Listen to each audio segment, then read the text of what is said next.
דע כי טרם שנאצלו הנאצלים ונבראו הנבראים, היה אור עליון פשוט ממלא את כל המציאות. ולא היה שום מקום פנוי בבחינת אוויר ריקני וחלל, אלא הכל היה אור אחד פשוט שווה בהשוואה אחת, והוא הנקרא אור אין סוף. כולנו בני אדם, והכל התחיל ממנו. אדם הראשון. האדם הראשון שהרגיש את הכוח העליון שמנהל וממלא את כל המציאות. אחריו מופיע אברהם. בזמן שהאגו מתפרץ בבבל העתיקה ומפזר את האנושות לכל עבר, אברהם מגלה את חוק האהבה. אברהם מפתח את השיטה לגילוי הבורא.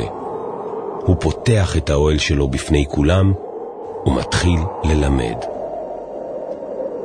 מאות שנים חולפות. אנחנו עוברים מלחמות ושלום, עליות וירידות, עד לירידה הגדולה והאחרונה שלנו, לפני 2000 שנה. ואז מופיעה נשמה מיוחדת, רבי שמעון בר יוחאי. רשב"י וחבריו הם אלו שסוללים לנו את הדרך לעלייה הרוחנית.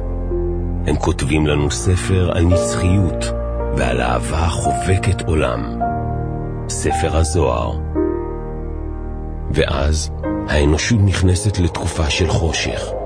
הספר נעלם, אך החוכמה עוברת הלאה. כך, בסוף המאה ה-16 שוב מופיעה נשמה מיוחדת בעולמנו, הארי הקדוש.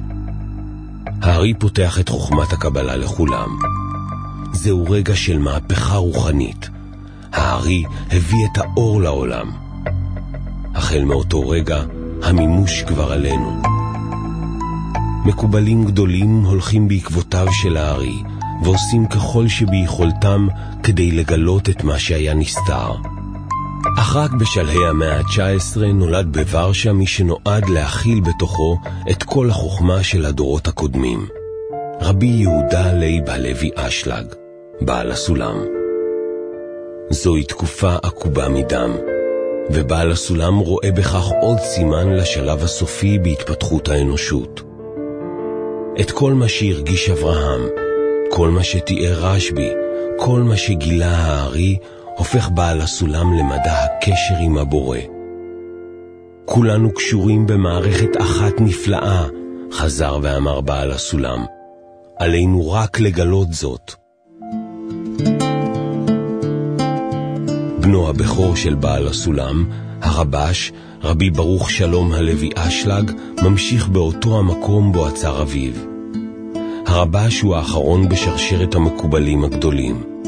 הוא מסביר ומפרש את דברי אביו, ובכך מאפשר לכל אדם לגלות את העולם הרוחני.